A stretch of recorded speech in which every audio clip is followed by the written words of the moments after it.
Caríssimos, caríssimos, olá para vocês! Então, estamos aí mais uma vez, canal do Ciferman, para explicar direito as coisas que você não consegue compreender. O que eu quero te mostrar? Até esse momento, você, eu tenho certeza, não sabe se você é contra ou a favor da lei de abuso de autoridade. Se você é contra, é porque até agora não colocaram para você o significado disso. Não. Ah, mas o ministro Moro, ele é contra porque esta lei está indo contra a Lava Jato. Deltan Dallagnol está falando que, na verdade, esta lei não vai permitir que nós possamos fazer um trabalho contra a corrupção, vai impedir policial de prender, não vai permitir juiz de julgar. Que isso? Nós temos promotores aqui no estado de Goiás que estão colocando nas redes sociais, que eu sou de Goiás, tá? Você está me assistindo, aqui de Goiânia. Tem promotores colocando nas redes sociais. Esta lei serve para punir juiz porque prende bandido, punir policial porque algema bandido, punir não sei o quê. Larga de ficar desinformando as pessoas, seu mentiroso, safado, estelionatário educacional. Você tem que prestar informações à sociedade, sim. Como funcionário público, você tem um dever tão grande quanto eu, que sou professor. É um dever de informação, um dever de repasse de informações fidedignas. Ninguém quer saber só da sua opinião. Ah, mas eu me sinto assim. Seus sentimentos, você guarda, meu filho, no seu estômago, no seu coração, onde você quiser, ou conta para os seus familiares. Seu dever é de informação. Eu tô aqui não para fazer com que as pessoas sejam a favor, mas eu vou informar. E daí, elas vão concluir se elas realmente devem ser contra. E eu não vou fazer isso só falando. Quero que você perceba. E vai aparecer para você na tela. A Lei 4.898, de 65, foi a primeira lei nossa, né, que surgiu para ir contra os abusos das autoridades. O que é um abuso de autoridade? A pessoa que age além do que aquilo que a lei determina. Além do que a lei determina é transgredir a lei. É bandido também quem abusa do poder, quem abusa da própria autoridade. E daí eu estou utilizando esse termo bandido no senso comum, não por confiar que seja isso, mas porque, assim, quem está me assistindo, que é leigo, vai compreender. Tanta gente chama uma pessoa que está sendo acusada de uma determinada situação de bandido. Estas pessoas, inclusive, que estão se colocando contra a lei de abuso de autoridade, muitas delas, a primeira coisa que fazem quando vem um inquérito policial em desfavor de alguém, é falar, aí ó, se tem inquérito, deve ter alguma coisa de errado. Se foi preso preventivamente, deve ter alguma coisa de errado. Pois é. Nós não fomos atrás da criminalidade urbana, cotidiana, aqueles delitos que nós conhecemos, furto, roubo, assassinato, latrocínio. Fomos. Estamos indo. É difícil, tem demais, mas estamos indo. Conseguimos chegar até os crimes de colarinho branco, aqueles que permeiam principalmente o legislativo e o executivo, aqueles que nos representam, aqueles que exercem uma função pública nessa representatividade popular. Mas existem alguns recônditos do nosso sistema que algumas estruturas parecem simplesmente imaginar que são imunes, como se elas fossem imunes à corrupção, fossem imunes à imoralidade, fossem imunes ao exercício de um cargo por alguém que não merece estar ali, alguém que se utiliza exatamente do seu cargo para a prática de crimes de modo cotidiano, criminosos, que se alojam dentro do Ministério Público, que se alojam dentro do Judiciário, porque não há poder da nossa República que seja imune à corrupção. Judiciário e Ministério Público se uniram, deram as mãos e utilizaram exatamente o movimento, não é só a operação, o movimento. A Lava Jato se lançou como um movimento em prol da moralidade, em prol da perseguição de corruptos, é isso. Mas Judiciário e Ministério Público se colocaram como paladinos. Somos nós que estamos encabeçando todo este movimento. Olhem para lá, para a corrupção do outro, para a corrupção do executivo, para a corrupção do legislativo, para a corrupção da iniciativa privada. Olhem para eles, são eles. Eu nunca entendi como é que as grandes empreiteiras conseguiram, na verdade, participar de processos licitatórios e outras questões que demandam também, muitas das vezes, o próprio judiciário, tem questões de conflito dentro do sistema judiciário e simplesmente não apareceu. Não apareceram juízes, não apareceram promotores. A teoria da conspiração, não, meu filho. É a lógica. existe uma dependência muito grande entre os atos que são praticados, contratos firmados. No meio disso tudo, a gente não tem um interesse grande em descortinar as corrupções que ocorrem nesses dois sistemas, nesses microcosmos, Ministério Público e também Judiciário. Interessante. Agora, depois disso daqui, que eu considero muito mais um desabafo, fazendo com que você reflita, quero ler para você essa lei de abuso de autoridade 65, ou tanto que ela é antiga. Dizem que a lei atual que foi criada é demasiado ampla, é demasiado subjetiva. Sabe o que significa isso? Uma lei subjetiva, uma lei ampla, significa simplesmente uma lei que não adota objetivamente a proibição de condutas que todos possam perceber. Uma lei ampla é uma lei que simplesmente dá ao juiz plena liberdade de associar aquele caso concreto a uma situação proibida ou não. Professor, eu ainda não entendi. Primeira pergunta. Quem é que pode abusar de autoridade? Quem é abrangido por essa lei? A legislação de 65, que dizem, querendo ou não, chegam à conclusão de que deveria ser melhor do que a legislação que querem criar. Agora, olha o que ela diz.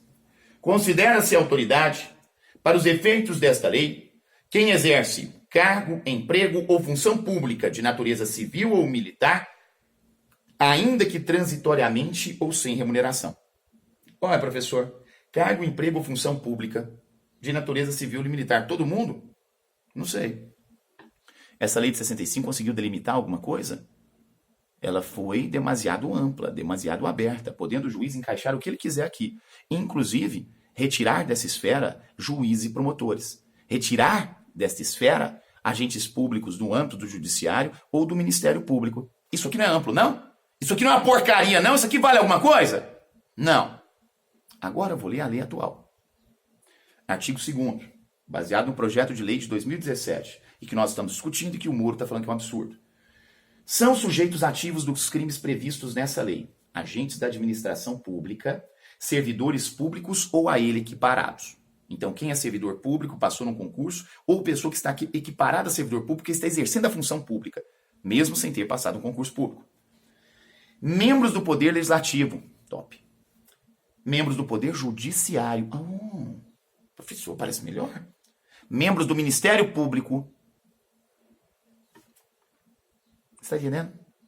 Será que a lei atual vai ser melhor do que a anterior? Mas vamos discutir mais. Às vezes você está meio assim. Olha só. Se você for conversar também quais são as melhoras nessa legislação atual, e daqui eu vou colocar para você num primeiro dispositivo, preste atenção, dispositivos em que eu acredito, em que eu confio, são bons dispositivos. Deixa eu colocar. Artigo 9º. Da lei atual, decretar medida de privação de liberdade em manifesta desconformidade com as hipóteses legais. Decretar medida de privação de liberdade em manifesta desconformidade com as hipóteses legais. Incorre na mesma pena a autoridade judiciária que, dentro do prazo razoável, deixar de relaxar prisão em flagrante, substituir prisão preventiva por medida cautelar diversa ou conceder liberdade provisória quando manifestamente cabível. Deferir liminar, ordem de habeas corpus quando manifestamente cabível. Você percebeu esse artigo? Eu vou explicar ele ainda. Mas eu quero que você veja só a letra da lei. Apareceu para você. Agora eu vou ler a letra de lei da atual lei de abuso de autoridade. Não é do projeto. O que ela fala? Constitui também abuso de autoridade. Ordenar, olha só, ordenar ou executar medida privativa de liberdade individual sem as formalidades legais ou com abuso de poder.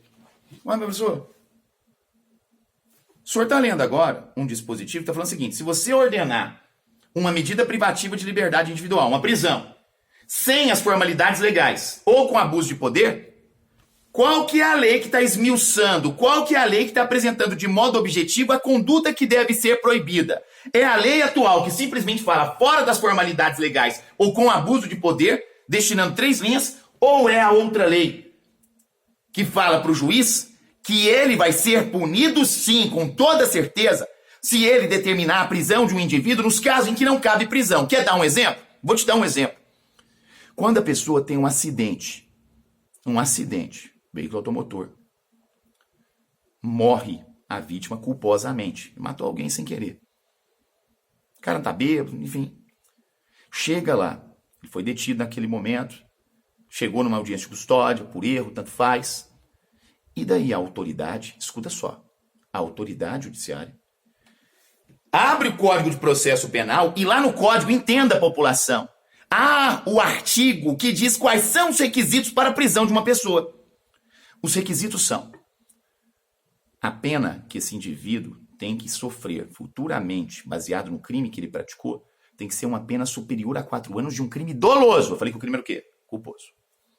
Se a pena for inferior a 4 anos, ele tem que ser reincidente em crime doloso. Eu falei culposo.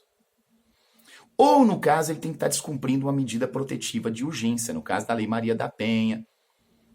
Ele tem que estar descumprindo exatamente uma medida protetiva de urgência no caso de outros hipossuficientes, como as medidas que são deferidas a favor de criança, adolescente, idoso, deficiente. Ah, beleza.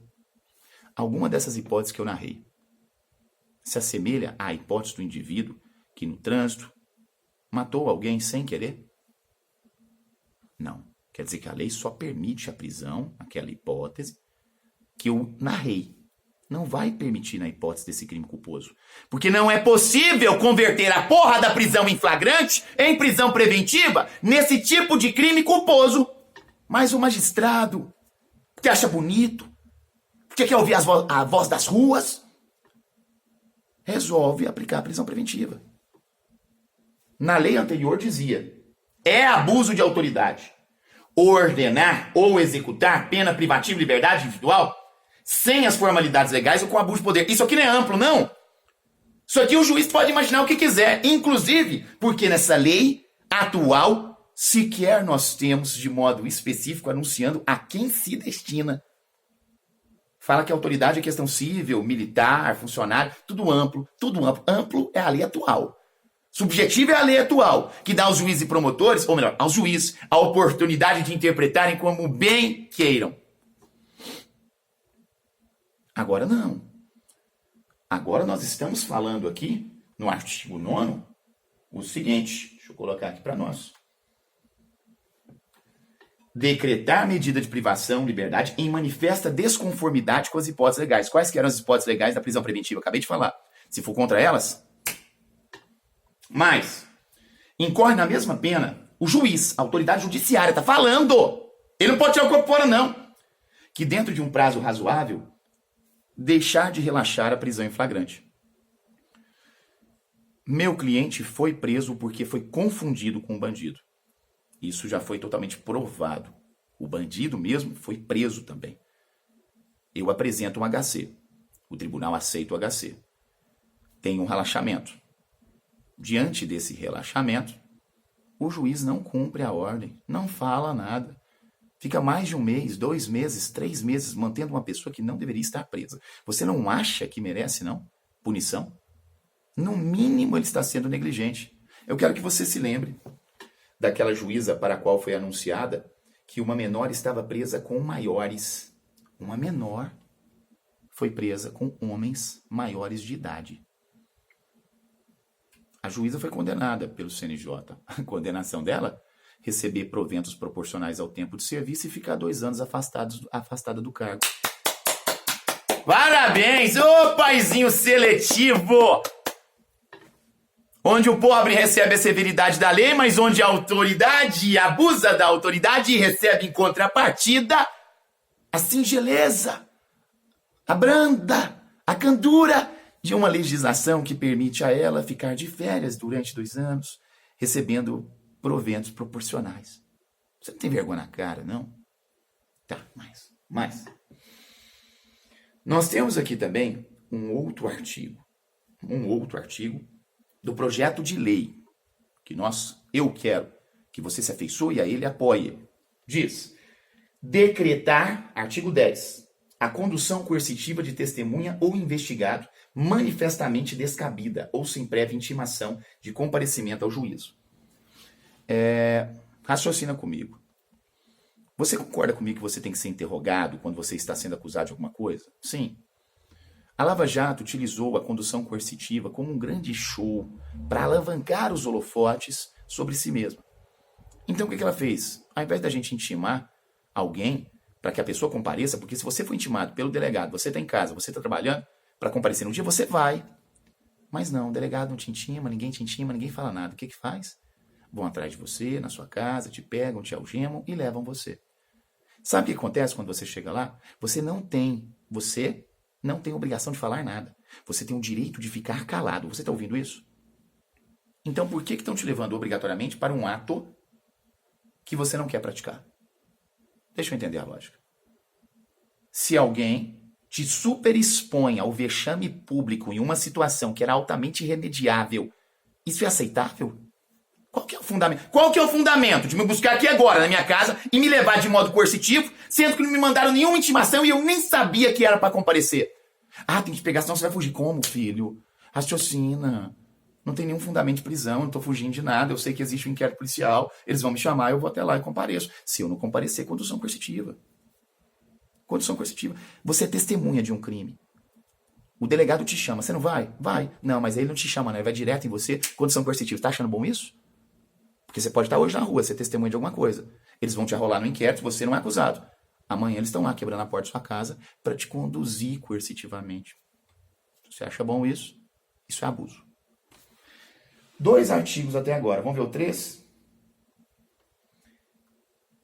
Nós temos executar captura, prisão, busca e apreensão de pessoa que não esteja em situação de flagrante ou sem ordem escrita de autoridade judiciária, salvo nos casos de transgressão militar, crime propriamente militar, definidos em lei, ou condenado ou internado fugitivo. Meu filho, isso já existe. Policial pode entrar na sua casa? Regra, nunca. Regra, nunca. Mas ele é policial? Nunca. Não pode. Constituição não permite. Código de Processo Penal não permite. Excepcionalmente, podem entrar na sua casa quando está acontecendo um crime ali dentro. É flagrante delito, é isso que está falando. Você só pode entrar em flagrante delito e isso já existe. Está pegando algo que já existe, colocando no código. Não está aparecendo com nada de novo. E você também só pode prender uma pessoa por ordem escrita e fundamentada da autoridade judiciária competente. Como é que você vai prender alguém fora do flagrante sem uma ordem de prisão? Tem jeito, filho? Você está falando para mim que o policial, por ser policial, pode meter o pé na porta da minha casa e entrar aqui sem crime algum? Sem ordem de prisão? Não, meu filho, está falando o óbvio. Está falando o que já tem na lei, mas agora está garantindo que essa pessoa responda por mais do que a porra da invasão a domicílio. Do que um abuso de autoridade de uma lei de 65 que simplesmente dá ao juiz o critério de julgar o que ele quiser e pensar o que ele quiser. Só lembrando, você já viu as leis, os artigos e as penas de abuso de autoridade da legislação de 65 que vale até hoje? É, porque não tem não. É suspensão, repreensão, essas coisas do gênero. Pena privativa de verdade vai acontecer agora. Vai acontecer com essa legislação de 2017 que nós estamos tentando emplacar agora em 2019. Até agora você não viu problema nenhum, viu? Você viu alguma coisa estranha? Alguém reprimindo alguma coisa fora de base? Alguma coisa que vai impedir juiz de julgar? Policial de prender? Tá, mas vamos ver mais. Olha só. Isso aqui eu não preciso. Constranger o preso ou o detento mediante violência, grave ameaça ou redução de sua capacidade de resistência a exibir o seu corpo ou parte dele à curiosidade pública, submeter a situação vexatória ou constrangimento não autorizado em lei, produzir prova contra si mesmo ou contra terceiro. É isso. Eu estou punindo você por abusar de autoridade porque você chega comigo até a delegacia, me põe num quadro e fala, tira foto. Levanta a cara, vagabundo! Levanta a cara para você aparecer! Ah, professor, mas tá certo, a gente tem que saber quem que é. Vamos fazer um exercício aqui? Vamos fazer um exercício? Eu vou pegar agora meu celular, pena que eu estou gravando com ele. Mas se eu mostrasse uma foto para você aqui agora, e no final da gravação colocasse essa pessoa ao lado de outras pessoas, você não ia nem se lembrar. Então, o efeito de proteção social mostrando a cara de alguém é mínimo, filho. É mínimo. Quem vai lembrar é quem conhece, ou quem está próximo àquela pessoa. O resto não lembra de jeito nenhum. Não lembra de jeito nenhum. É mesmo, professor? É mesmo, só nos casos de grande repercussão. Você acha certo? Você tem uma briga comigo na rua, ou eu falo que você roubou alguma coisa, você furtou alguma coisa, enfim, acontece uma situação. Você é levado para a delegacia, você vai achar bonito alguém te colocar super exposto, chamar a mídia para tirar foto da tua cara de algo que ainda está sendo investigado? Você não acha certo amparar isso, não? Beleza. Vamos continuar. Constranger a depor sob ameaça. Isso sim aqui é novo. Pessoa que em razão de função, ministério, ofício ou profissão deva guardar segredo ou resguardar sigilo. Advogado. Eu, como advogado, quando converso com você e você é meu cliente, eu tenho o dever de manter sigilo sobre aquilo que você fala comigo. Esse sigilo é recíproco. A gente não pode liberar essa conversa entre nós, não.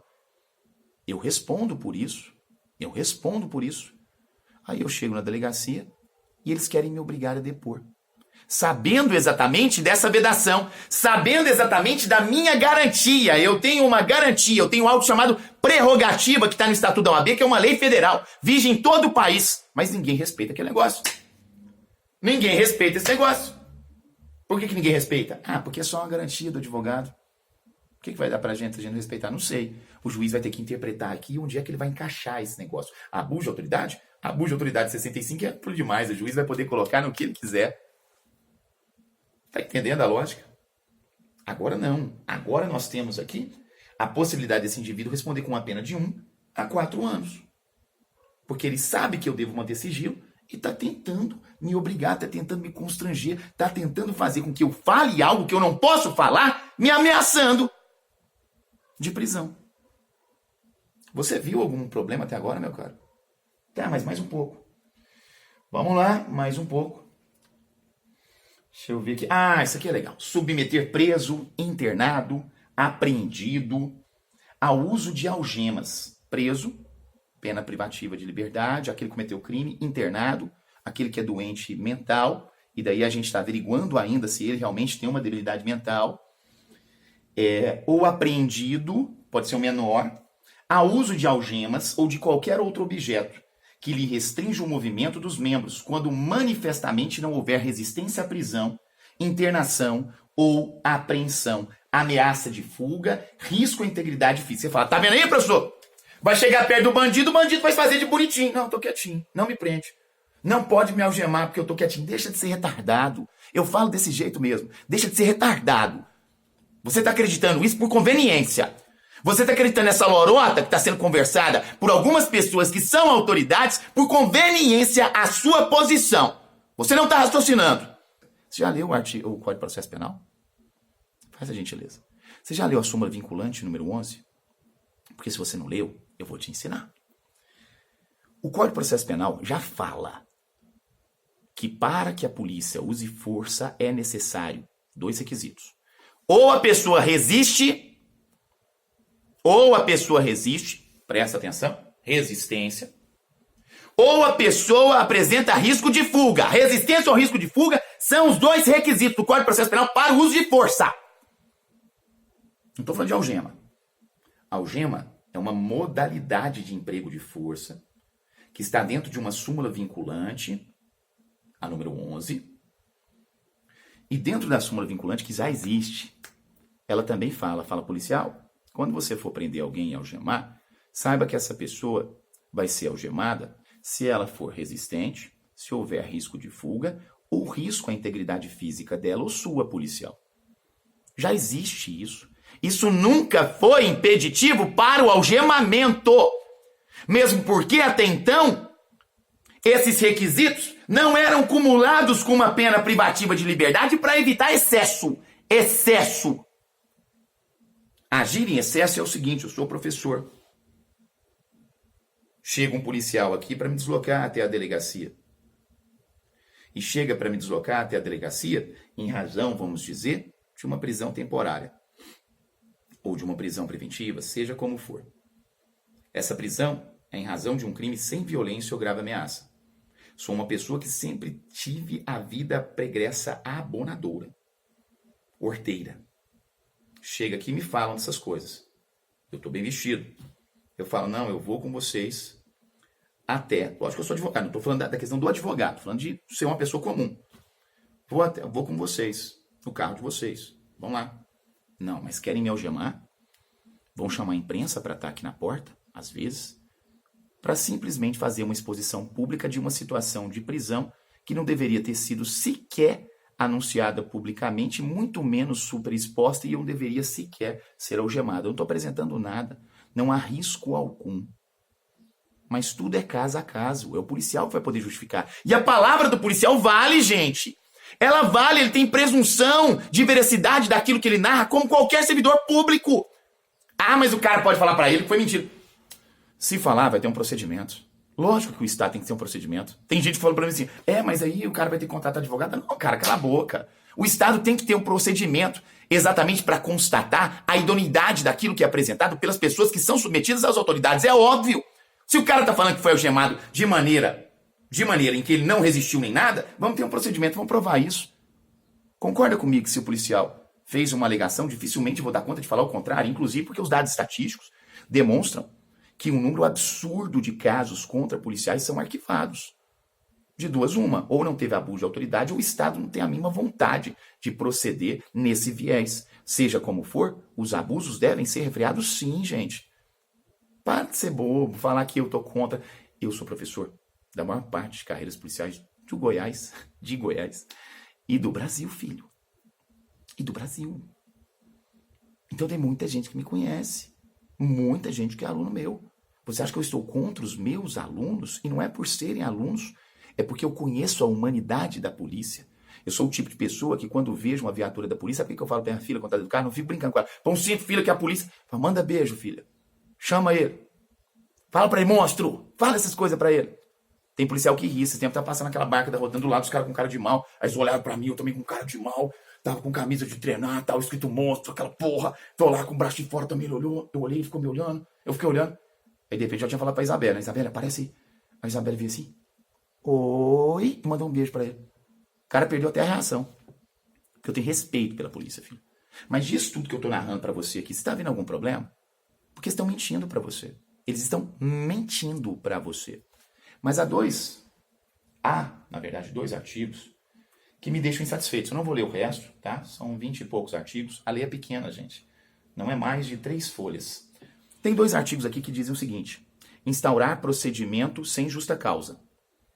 Só quem não conhece de inquérito policial para aceitar esse artigo. E esse artigo não compromete a lei. Instaurar sem justa causa, o inquérito policial é para encontrar justa causa.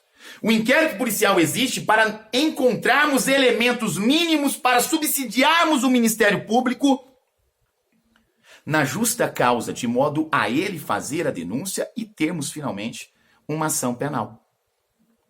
Seja como for, o que eu quero propiciar para você é esse viés.